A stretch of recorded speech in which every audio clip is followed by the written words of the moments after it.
आज का हमारा जो विषय है वह है हु इज लूसीफर, यानी शैतान कौन है। और इसके अंदर जो एक प्रमुख बात आती है वो है समुदाय में प्रार्थना करना। शैतान को हराने के लिए सबसे जो बड़ी चीज है वो है समुदाय की प्रार्थना, यानी ग्रुप प्रेयर। जब आप समूह में प्रार्थना करते हैं तब आप शैतान को हरा पाते हैं, गढ़ों को ढा पाते हैं। और ये बात जो मैंने सीखा है 30 साल से लगभग, और परमेश्वर की आत्मा के संग रहा, और मुझे सीखते हुए लगभग 30 साल हो गए हैं।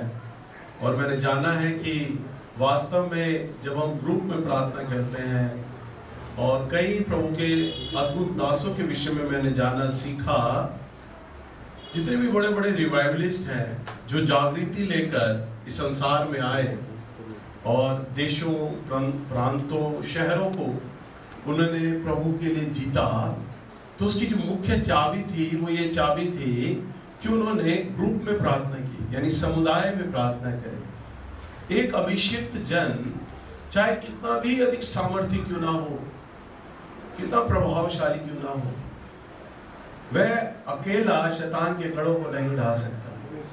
परंतु जब हम ग्रुप में इकट्ठा होते हैं, समुदाय में, तब मैंने देखा बड़े बड़े रिवाइवलिस्ट की गवाहियों में, मैंने कई रिवाइवलिस्टों को देखा, पढ़ा, जाना, मैंने उनके अंदर एक कॉमन चीज पाई कि उन्होंने ग्रुप के अंदर प्रार्थना करी। तो शैतान को जो हराने का जो सबसे बड़ा एक हथियार है वो ग्रुप का है। और बीते दिनों के अंदर परमेश्वर की आत्मा ने जो मुझे बोझ दिया है, और अभी मैंने एक स्वप्न भी देखा था जिसके द्वारा परमेश्वर की आत्मा ने मुझसे बात किया था। और मैंने कई बार आपको एक स्वप्न बताया था कि जब मैंने अपनी सेवा को आरंभ किया तब परमेश्वर ने मुझ पर यह प्रकट किया था कि भाई मैं तुझे दिल्ली की जागृति में खड़ा करना चाहता हूँ। आपको ध्यान है वो स्वप्न, जब प्रभु ने मुझसे सवाल किया तेरा दर्शन क्या है, मैंने कहा प्रभु मेरा दर्शन यह है कि मेरी 1000 लोगों की कलीसिया हो। तो प्रभु ने कहा जो दर्शन मैंने तेरे लिए रखा यदि मैं तुझे बताऊं तो तू विश्वास ना करेगा। तो मैंने प्रभु से कहा प्रभु जी आपका दर्शन क्या है। तो प्रभु ने मुझसे कहा मेरा दर्शन है कि मैं तुझे दिल्ली की जागृति में खड़ा करूं, क्या तू होगा। तो मैंने परमेश्वर को कहा यदि प्रभु आप चाहते हैं तो मैं इस दर्शन के लिए तैयार हूं। तब उस जमाने में जब मैंने कलीसियाओं को बनाना शुरू किया था और 10-10, 15-15 विश्वासी लोग एक कलीसिया में हुआ करते थे, ये बात उस वक्त की है, तब प्रभु ने मुझे कहा अब से तेरी सेवा प्रचार की ना होगी वरन प्रार्थना की होगी, और अपने समान तू प्रचारकों को खड़ा कर और उन्हें कलीसिया दे दे कि वो वहां से दशमांश और भेंटें लिया करेंगे और तुझे उसका दशमांश ही दिया करेंगे। तो आपको पता है तब से मैंने अपनी कलीसिया में प्रचारकों को, पास्टरों को नियुक्त किया, और परमेश्वर की आत्मा की आवाज को सुनकर मैंने वह कार्य किया, और परमेश्वर वह कार्य करता चला गया हमारी कलीसिया में। और आज प्रभु के अनुग्रह से हमारी कलीसिया एक बड़ी कलीसिया के अंदर तब्दील हो गई है। ये सिर्फ इसलिए हुआ क्योंकि मैंने परमेश्वर पवित्र आत्मा की आवाज को सुना। मैं आप लोगों को बताता हूँ, मुझे प्रचार करते हुए 30-31 साल हो गए हैं। पता है आज हमारे बीच में चर्च में वह व्यक्ति है जो मैं हमेशा बोलता था ना कि मेरी कलीसिया में भाई संजय थे जो मेरे साथ सेवा में जुड़े, भाई मार्क थे जब मैंने सेवा को आरंभ किया, पर जब भाई मार्क आए, भाई संजय आए, इनसे भी पहले भाई सनी थे जिनके घर में प्रार्थना करने जाता था। खड़े हो जाओ सनी भाई, देख लो इनको, पहले बहुत पतले हुआ करते थे, और मेरे ख्याल से 31-32 साल पहले मैं सनी भाई के घर आता था, बैठ जाओ, तो मैं सनी भाई के घर आता था, ये बात तो समाने की, और तब मैं इनके घर में साइकिल पे जाता था, ध्यान है ना, साइकिल पे आया करता था मैं, और तो मैं वचन का प्रचार किया करता था। परंतु परमेश्वर ने वे सारी जगहें, वे सारी कलीसियाएं, मैंने परमेश्वर की आत्मा की आवाज को सुन के सारे प्रचारक पास्टर को दिया। अभी थोड़े दिन पहले जब मैं उपवास प्रार्थना में था, तो लगभग शाम 4 बजे के लगभग मुझे तेज गहरी नींद आने लग गई। जबकि दिन में मुझे नींद नहीं आती, दिन में मैं कभी नहीं सोता, पर अचानक तेज नींद आने लग गई, मेरी आंखें भारी होने लग गई। पर मैं उपवास में था, मैंने कहा अगर मैं सो जाऊंगा तो मैं ज्यादा प्रार्थना नहीं कर पाऊंगा, पर मेरी आंखें भारी होने लग गई। मैंने अलार्म लगाया मोबाइल में कि 1 घंटे बाद मैं उठ जाऊंगा, और मैं अलार्म लगा के सो गया। और जैसे ही बिस्तर पर लेटा, लेटते के साथ मुझे नींद आ गई। और नींद में मैं सोपन में, गहरी नींद में हूँ, और मैंने एक सपना देखा। मैंने सपना ये देखा कि मुझे 3-4 लोग ऐसे मिले हैं जिन्हें गढ़ तोड़ने का अभिषेक परमेश्वर ने दिया है। एक विशेष गढ़, जैसे गढ़ एक कॉलोनी के अंदर, गढ़ एक शहर के अंदर होता है, उन गढ़ों को ढा देने की सामर्थ, अभिषेक, परमेश्वर का चुनाव उन लोगों के ऊपर है। और वो 3-4 लोग मुझे मिले हैं, 2-3 उनमें औरतें हैं, 1-2 भाई लोग हैं। मैं उस टीम को देखकर, मिलकर बड़ा खुश हो रहा हूँ। और मैं सोच रहा हूँ उसमें कि दिल्ली को जीतने के लिए, दिल्ली की जागृति के लिए ये अब मुझे टीम मिल गई है। पर मैं सपने में ये देखता हूँ कि मेरे मन में ये विचार आता है, ये 3-4 लोग तो बहुत कम हैं, और अभी तो इन 3-4 लोगों से मैं क्या दिल्ली जीतूंगा, अभी तो मुझे ऐसे लोगों को और ढूंढना होगा। तब मैंने सोचा कि मैं अब इनके लिए सेमिनार्स कराऊंगा, मीटिंगें कराऊंगा, तब उसमें लोग मेरे सामने आएंगे। ऐसे लोगों को मैं चुनूंगा जो दिल्ली की जागृति में गढ़ ढाने वाले अभिषेक को लेकर चले। तब मैं सपने में देख रहा हूं कि कोई मुझे समझा रहा है, पीछे से आवाज आ रही है मुझे, मैं सामने उस आदमी को नहीं देख रहा, पर मैं पीछे से उस आवाज को सुन रहा हूं। मुझसे कहा जा रहा है सपने में, तुझे ऐसे लोगों को ढूंढना ना होगा, तुझे सेमिनार भी नहीं कराने, वो लोग तेरे सामने आएंगे और तू उन्हें देखकर पहचान जाएगा कि इन्हें गढ़ ढाने का अभिषेक है। तू जान जाएगा, पहचान लेगा। फिर प्रभु ने मुझे बोला, क्या तुझे मालूम नहीं कि तू रिवाइवलिस्ट है? क्या बोला प्रभु ने? कि तू रिवाइवलिस्ट है। रिवाइवलिस्ट एक बहुत बड़ा अभिषेक है परमेश्वर की ओर से। रिवाइवलिस्ट एक बड़ा बुलाहट है परमेश्वर की ओर से, जो देशों और राज्यों को बदलने का अधिकार देता है परमेश्वर से। प्रभु ने कहा, क्या तू जानता नहीं रिवाइवलिस्ट है? और जैसे ही प्रभु ने बोला, मेरी तुरंत आंख खुल गई। और आंख खुलते ही मुझे, क्योंकि जब हम सोकर उठते हैं तो हम बिल्कुल न्यूट्रल होते हैं, हमारे विचार न्यूट्रल होते हैं, हम कुछ भी नहीं सोच रहे होते। आंख खुलते ही मेरे दिमाग में तुरंत वो विचार पवित्र आत्मा ने दिया, मुझे उस बात याद दिलाई जो प्रभु ने मुझसे कहा था, तेरा दर्शन क्या है? जब मैंने प्रभु को आज से लगभग 25 साल बोला था पहले प्रभु ने, और मैंने कहा था प्रभु मेरा दर्शन ये कि मैं 1000 लोग मेरी कलीसिया में हूँ। तब प्रभु ने ये कहा, मैंने तेरा दर्शन दिल्ली रखा है, क्या तू दिल्ली की जागृति में खड़ा होगा? ये स्वप्न मुझे तुरंत तब याद आ गया। हालेलुया। तो बीते दिनों के अंदर परमेश्वर की आत्मा मेरे हृदय में इस रिवाइवल को डाल रही है। और आने वाले दिनों में मैंने भाई सनी को भी बोला था कि हम एक बड़ा हॉल लेना चाहते हैं दिल्ली के अंदर, क्योंकि मैं जानता हूँ परमेश्वर आने वाले दिनों में हमें बहुत संख्यक लोग देने पर है। और प्रभु ने कहा है कि बाढ़ के समान अनगिनत लोग प्रभु हमारी इस कलीसिया में जोड़ने पर है। हालेलुया।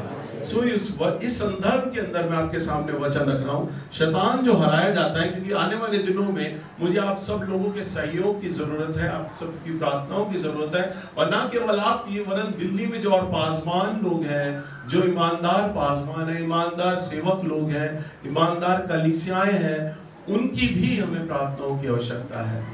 अगर हम देखें परमेश्वर के वचन में, पहला पतरस की किताब इसका 2रा अध्याय और इसके 9 पद में यदि हम मनन करें, कोई जन पढ़े पहला पतरस 2 और 9, पेज नंबर 324।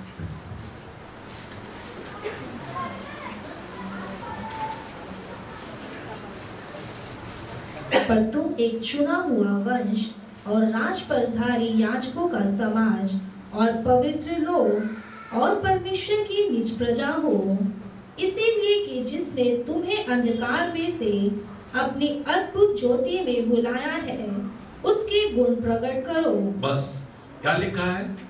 तुम चुना हुआ वंश और राजपदधारी याजकों का समाज हो। देखिए प्रभु हमें क्या कहता है, हम क्या हैं? चुना हुआ वंश और राजपदधारी याजकों का समाज। प्रभु हमें लेवी गोत्र से जोड़ रहा है, याजकों से जोड़ रहा है कि हम याजकों का समाज हैं। और हम क्या हैं? पवित्र लोग हैं, हम निज प्रजा हैं। निज प्रजा किसकी? हम परमेश्वर की निज प्रजा हैं। इसलिए कि जिसे तुम्हें अंधकार से अपनी अद्भुत ज्योति में बुलाया है, उसके गुण प्रकट हो। हालेलुया। हम फिर से देखते हैं क्या वचन में लिखा है, तुम चुना हुआ वंश और राजपदधारी याजकों का समाज हो। हालेलुया। बहुत सारे, मुझे कहते हुए दुख होता है, बहुत सारे पासवान इस पद का गलत अनुवाद करते हैं। एक बार एक लड़का था जो मेरे चर्च को छोड़कर चला गया। उसने मुझे कहा, भैया हमारे जो पास्टर साहब है ना, कहते हैं जितनी भी कलीसिया के लोग हैं ना, सब पादरी हैं, सब पास्टर्स हैं। मैं सुन के चौंक गया। मैंने कहा बेटा ये क्या कह रहा है?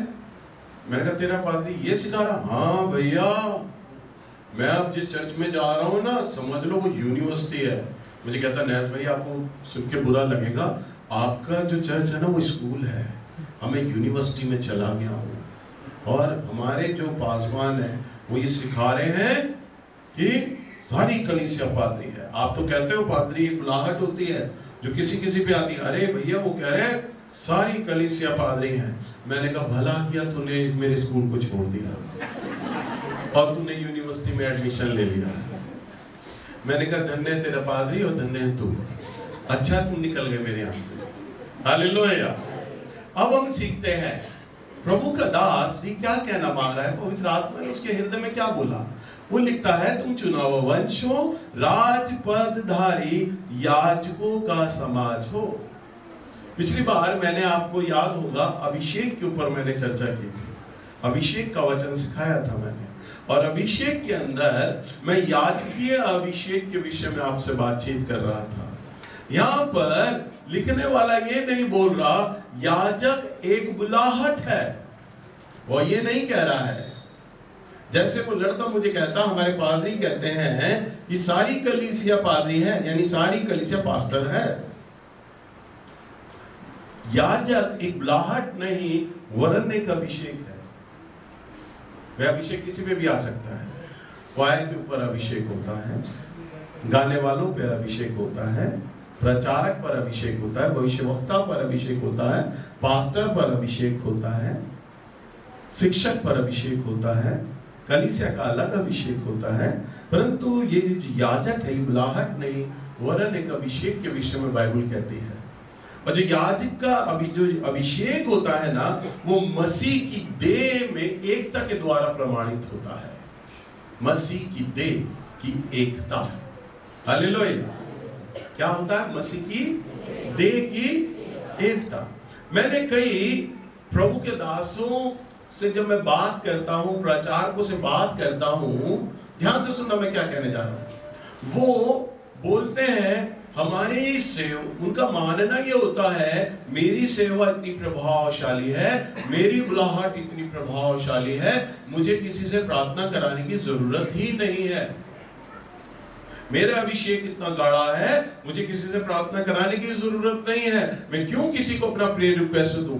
मैं क्यों किसी को बोलूं कि आप मेरे लिए प्रार्थना करें? वे सोचते हैं मेरी सेवा बहुत प्रभावशाली है।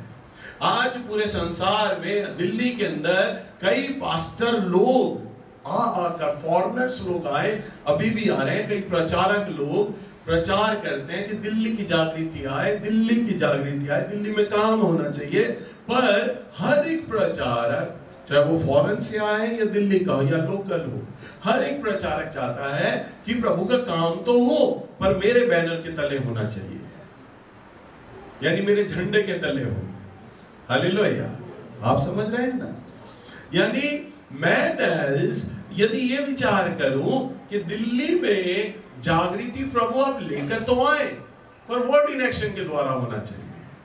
जितने सेमिनार हो वर्ड इन एक्शन करें ऑर्गेनाइज, जितने भी कॉन्फ्रेंस हो वर्ड इन एक्शन करें ऑर्गेनाइज, जितने भी कलीसिया जब बढ़े ना प्रभु, वो कलीसिया वर्ड इन एक्शन के तले आनी चाहिए। यदि ये मेरी विचारधारा होगी तो उसी दिन परमेश्वर मुझे रिवाइवल से हटाकर बाहर कर देगा, क्योंकि मेरे अंदर याजकीय अभिषेक नहीं है। मसीह की एकता वाला, जो मसीह के अंदर एकता होती है वह नहीं है। परमेश्वर चाहते हैं कि हम मसीह के देह के एक दूसरे के संग गुथे हुए हों। मैं कभी भी जब अपने प्रचारकों के संग बैठकर प्रार्थना करता हूं, जब हम सोमवार की प्रार्थना करते हैं और सोमवार की प्रार्थना को मैं लीड कर रहा होता हूं, मेरे प्रचारकों से आप पूछ लीजिए, मैं ये प्रार्थना कर रहा होता हूं, परमेश्वर मैं जानता हूं आने वाले दिनों में आप मेरे चर्च में बहुत ऐसे लोग देने जा रहे हैं, मैं जानता हूं और मैं धन्यवाद देता हूं। और प्रभु मैं प्रार्थना करता हूं दिल्ली के अंदर उन प्रचारकों के लिए, उन पास्टर्स के लिए जो ईमानदारी से आपकी सेवाएं दे रहे हैं ना, उनके भी चर्च तेरे नाम में भरने पाए।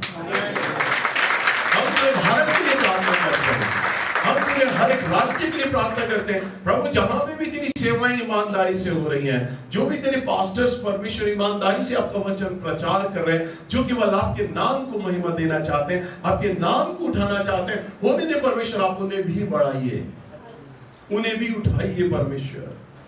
ये एक याजकीय अभिषेक का प्रमाण देता है जब आप मिलकर एक साथ एक मन होकर केवल प्रभु के राज्य को बढ़ाने की बात करें।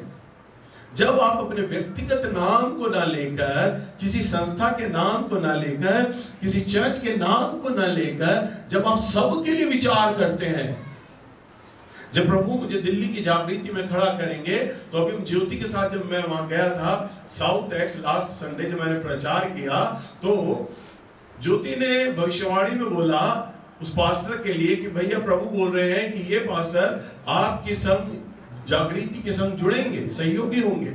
तब उस पास्टर ने बिल्कुल खुले मन से आत्मा में उस बात को रिसीव किया, ग्रहण किया। उसने ये नहीं कहा कि दिल्ली की जागृति आएगी अगर तो वर्ड इन एक्शन के नाम से क्यों आनी चाहिए, उसे नेल्स क्यों लीड करेगा, मैं क्यों ना लीड करूं, मैं पास्टर के साथ क्यों सहयोग दूं, मैं अपनी तूती अलग बजाऊंगा, ये तूती अपनी अलग बजाए, मैं अपनी अलग तूती बजाऊंगा। दिल्ली के अंदर जागृति अभी तक इसलिए ठहरी हुई है क्योंकि परमेश्वर को ऐसे लोग नहीं मिल रहे हैं जो अपने बैनर की चिंता नहीं करें, जो अपने नाम की चिंता ना करें, जो अपने चर्च की चिंता ना करें, जो केवल यूनाइट होने पे विश्वास रखें। हम सब एक हैं, एकजुट के, एक मन, एक आत्मा में होकर हम दिल्ली के अंदर प्रभु के राज्य को बढ़ाएंगे। हालेलुया। प्रभु ने जब पतरस की नाव को भरा, जब उसके जाल को भरा, तो वचन में बड़ी खूबसूरत बात लिखी है और मैंने मूवी में सीन भी देखा है। जब पूरी रात पतरस मछलियां पकड़ता रहा, उसने मछलियां नहीं मिली, तब प्रभु ने कहा गहरे में जाल डाल। और जब उसने गहरे में जाल डाला ना, मैंने मूवी में वो सीन देखा, जब जाल डाला गया और जब पतरस खींचता है, वो जाल इतना भारी होता है, जब वो जाल खींच रहा होता है ना, तो जाल की जो तारें हैं ना वो टूटने लगती हैं। तारें क्या होती हैं? टूटने लगती हैं, क्योंकि मछलियां हैं उसमें, जाल फटने को हो रहा है, भारी हो गया जाल। अब तो वो अपने भाइयों को बुलाता है, दूसरे अपने मित्रों को बुलाता है, दोस्तों को बुलाता है, ए फलाने जल्दी से आओ और मेरे जाल को थामो। और तो वो सारे लोग आ जाते हैं और दोनों हाथों से उस जाल को अपनी छाती और अपने पेट के ऊपर ले लेते हैं और जाल पर भारीपन नहीं आने देते, और वो सब मिलकर पतरस की नाव में डाल देते हैं। जब पलटते हैं ना, तो वो नाव में जो इतनी मछलियां थी कि पतरस की नाव भी टेढ़ी हो जाती है, वो भी पानी में डूबने लगती है। तब पतरस उन दोस्तों को कहता है, ये मछलियां बहुत हैं, मुझसे ये सारी मछलियां ले लो क्योंकि मेरी नाव डूबी जाती है। हालेलुया। प्रभु जब रिवाइवल देंगे ना, तो वो इतना दे देंगे, इतने लोग दे देंगे ना, हमारी मैन पावर कम पड़ जाएगी। हम दूसरे पास्टर्स को बोलेंगे, आओ हमारे लोग ले लो, हमसे नहीं संभल रहे ये लोग, इतना बड़ा भारी जन समुदाय नहीं संभल रहा है। ऐसी मानसिकता रखने वाले व्यक्तियों को परमेश्वर दिल्ली की जागृति में खड़ा करेगा, जो अपनी मछलियां बांटने के लिए तैयार हो सहर्ष, जो है लोग ऐसे मन बनाए हुए हो, प्रभु जी एक भी आत्मा नाश नहीं होनी चाहिए आपके राज्य के लिए, हर एक आत्मा बहुत बहुमूल्य है आपके राज्य के लिए, नाश नहीं होनी चाहिए। यदि मेरी क्षमता, मेरी सीमा में वे आत्माएं मुझसे नहीं संभाली जा रही है, तो भला है मैं दूसरे सेवकों को दे दूं कि वो इसको संभाले प्रभु जी, परंतु एक भी आत्मा नाश नहीं होनी चाहिए। तब परमेश्वर कहेगा, मुझे अब वो पतरस मिल गया है जिसकी नाव को मैं भर दूंगा। हालेलुया। तो अगर प्रभु के वचन में देखें, भजन संहिता की किताब, इसका 133 अध्याय और पहला पद,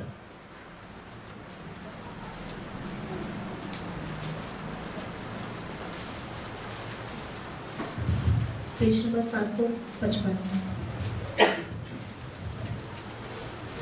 देखो, ये क्या ही भली और मनोहर बात है कि भाई लोग आपस में मिले रहें। यह तो उस उत्तम तेल के समान है जो हारून के सिर पर डाला गया था और उसकी दाढ़ी पर बहकर उसके वस्त्र की छोर तक पहुंच गया। क्या लिखा है वचन में? देखो क्या ही भली और मनोहर बात है। बहुत सुहावनी में बात है, बहुत अच्छा समय है।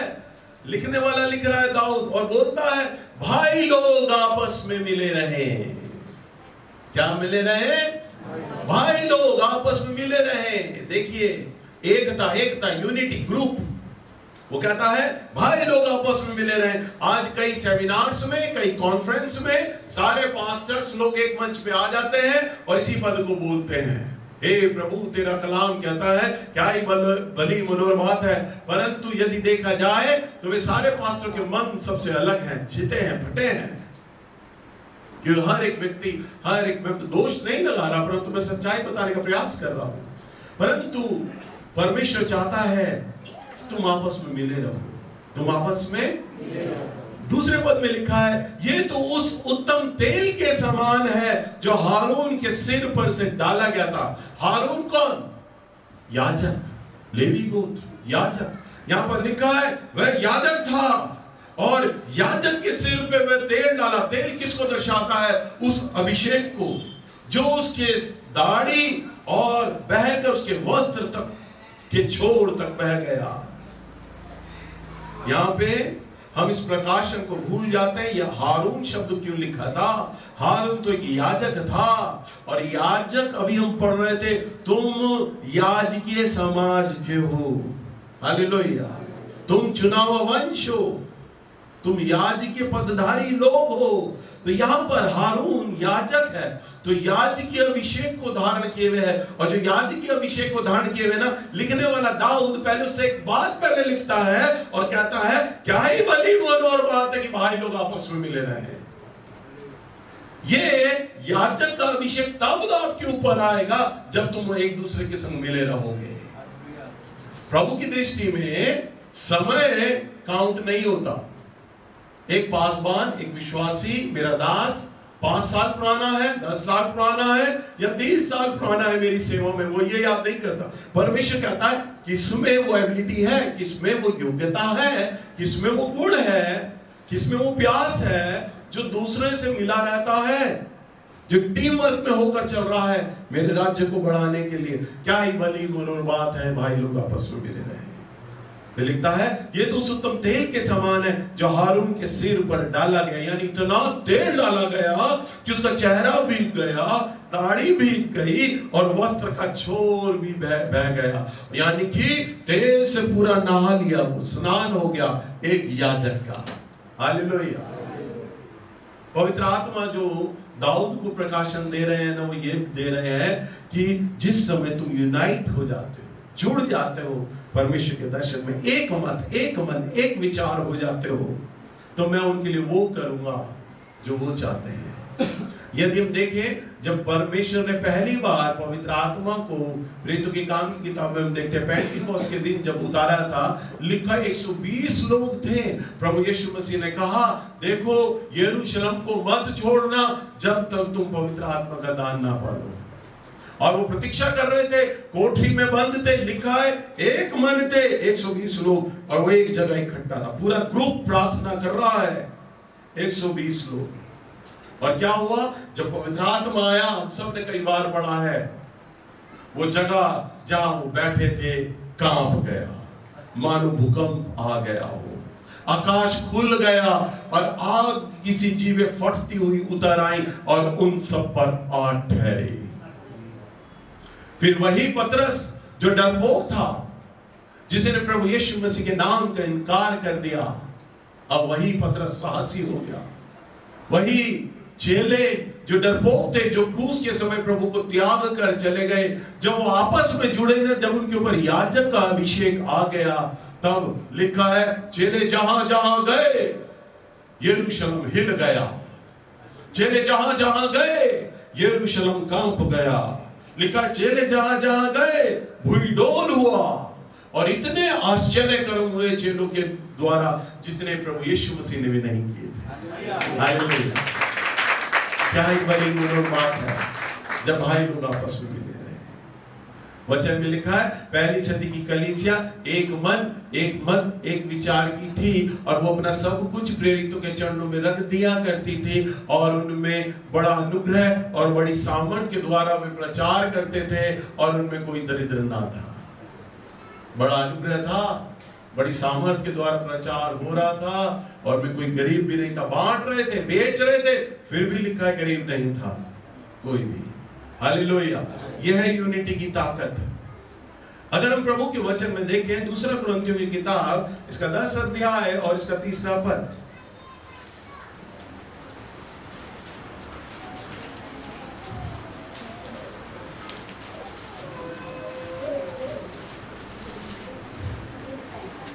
Page number 253। क्योंकि यद्यपि हम शरीर में चलते फिरते हैं तो भी शरीर के अनुसार लड़ते नहीं, क्योंकि हमारी लड़ाई के हथियार शारीरिक नहीं पर गढ़ों को ढा देने के लिए परमेश्वर के द्वारा सामर्थी हैं। इसीलिए हम कल्पनाओं का और हर एक ऊंची बात का जो परमेश्वर की पहचान के विरोध में उठती है खंडन करते हैं और हर एक भावना को कैद करके मसीह का आज्ञाकारी बना देते हैं। हाँ, क्या लिखा है? क्योंकि यद्यपि हम शरीर में चलते फिरते हैं तो भी शरीर के अनुसार नहीं लड़ते। वो कह रहा है हम शरीर में तो चलते हैं पर हम शरीर में नहीं लड़ रही है, हमारी लड़ाई शारीरिक नहीं है। 4 पद, क्योंकि हमारी लड़ाई के हथियार शारीरिक नहीं परंतु गढ़ों को अभी हम क्या बात कर रहे हैं? दिल्ली के लिए गढ़ों को ढा देने के लिए। मैंने अपना सपना बताया आपको कि प्रभु ने मुझे वो लोग देना आरंभ किए जो गढ़ों को ढा देने का अभिषेक रखेंगे। वचन में 4 पद में क्या लिखा है? क्योंकि हमारी लड़ाई के हथियार शारीरिक नहीं परंतु गढ़ों को ढा देने के लिए परमेश्वर के द्वारा सामर्थी हैं। हालेलुया। यानी प्रभु ने हमें जो चुना है ना वो गढ़ों को ढा देने के लिए सामर्थी चुना है। 5 पद, सो हम कल्पनाओं को हर एक ऊंची बात को जो परमेश्वर की पहचान के विरोध में उठती है खंडन करते हैं। सो कल्पनाओं को, बोलिए कल्पनाओं को, ऊंची बात को, कल्पना और ऊंची बात। कल्पना क्या? मेरी कलीसिया सबसे बड़ी हो गई। कलीसिया क्या? कल्पना क्या? मेरा नाम दिल्ली में गूंजेगा। कल्पना क्या? मेरा नाम भारत में होगा। जब मैंने सेवा को आरंभ किया तब एक भाई थे, मैं उनका नाम ले लेना चाहूंगा। मैंने और उन्होंने, हम दोनों ने मिलकर चंगाई सभा करी और प्रभु ने बड़े चमत्कार किए, बड़ी चंगाइयां करी और पादरी साहब ने हमें खाना खिलाया। हम भजनपुरा में आ गए, रात का 2 बज रहा था। हम बस नाइट लेट बस का वेट कर रहे थे और बस हमें नहीं मिली तो मैंने उनको कहा कि भैया चलो चलते हैं। तो वो ढका में रहा करते थे। हमने कहा चलो भजनपुरा से पैदल घर चलते हैं। वो पैदल चल निकले और फिर मुझे कहते आज का मीटिंग का ब्रदर आप रिस्पांस बताओ, कैसी रिस्पांस मीटिंग का था? मैं बड़ा खुश, आनंदित, पैदल चल रहा हूँ रात के 2 बजे, बड़ा खुश। मैंने कहा बड़ा अच्छा किया प्रभु ने काम, बड़े छुटकारे हुए, बड़ी चंगाइयां हुई, प्रभु का नाम लोगों तक पहुंचा। वो कहते पर मैं इस मीटिंग से तो खुश नहीं हूं। मैंने कहा क्यों, आप खुश क्यों नहीं हो? ऑफरिंग मिली हमें ब्रदर, आपको ऑफरिंग मिली? मैंने कहा नहीं, मुझे मिली। मैंने कहा मैंने ध्यान नहीं दिया, मुझे भी नहीं मिली। मैंने कहा अच्छा, उनसे ये तक नहीं हो पाया उस पादरी से कि हमें जाने का किराया ही दे देते। मैंने कहा मैंने तो इन चीजों में ध्यान नहीं दिया। और भैया देखो प्रभु ने बड़ा काम किया। कह रहे मैं इस मीटिंग से खुश नहीं हूं, बिल्कुल भी मैं इस मीटिंग से खुश नहीं हूं। मैंने कहा मैं तो बहुत खुश हूं। उन्होंने कहा पता है मैं प्रभु यीशु मसीह से 10 लाख मांग रहा हूं। आज से 30 साल पहले पुरानी बात है। कितने? 10 लाख पहले बहुत हुआ होते थे, करोड़ से भी ऊपर। मैंने कहा 10 लाख? मैंने कहा क्यों 10 लाख मांग रहे हो? मैंने नेहरू स्टेडियम में मीटिंग करनी है ब्रदर। मैंने कहा नेहरू स्टेडियम में मीटिंग करनी है। मैंने कहा नेहरू स्टेडियम में क्यों मीटिंग करनी है? कह रहे मेरे पास जो वचन है ना वो दिल्ली के लिए है, पूरे भारत के लिए। मैंने नेहरू स्टेडियम में बड़ी मीटिंग करनी है। मैंने जान लिया। मैंने कहा भैया आप दिल्ली के अंदर है ना प्रभु यीशु मसीह का नाम नहीं अपना नाम दिखाना चाहते हो, और एक छोटे से घर के अंदर आप मीटिंग करो, प्रभु तो आपको वहीं से खड़ा कर देगा। डायरेक्ट नेहरू स्टेडियम में पहुंचने की बात कर रहे हो आप। हालेलुया। हर एक ऊंची बात। जो भी आज प्रभु ने मुझे एक बड़ी कलीसिया का पास्टर बना दिया, वो आज भी सड़कों पे, गलियों में, चौराहों पे, बसों में जाकर प्रचार करते हैं। 30 साल हो गए, सेवा में कोई तरक्की नहीं हुई। क्यों? ऊंची बात रोक रही है ना। किसी भी सेवक के अंदर, विश्वासी में जहां ऊंची बात आए, लिखा है हर एक ऊंची बात और कल्पना जो परमेश्वर की पहचान के विरोध में उठती है। किसके विरोध में? परमेश्वर की पहचान। आपको जो कार्य करना है ना, वो इसलिए करना है ताकि परमेश्वर का नाम हो। मुझे लोग जाने या ना जाने, परंतु परमेश्वर के नाम को जानना चाहिए लोगों को, परमेश्वर के नाम को पहचानना चाहिए लोगों को। लिखा है परमेश्वर की पहचान के विरोध में उठती है, उसका हम खंडन करते हैं। बाइबल इस प्रकार की बताती है, यदि तुम्हारे मन में अगर कल्पना है और ऊंची बात है तो उसे दबा दो, खंडन कर दो, क्योंकि वो मसीह के विरोध में उठ रही है और वह तुम्हें रोक रही है मसीह में आगे बढ़ने से। हालेलुया। और हर एक भावना को कैद करो और मसीह का आज्ञाकारी बना दो। हालेलुया।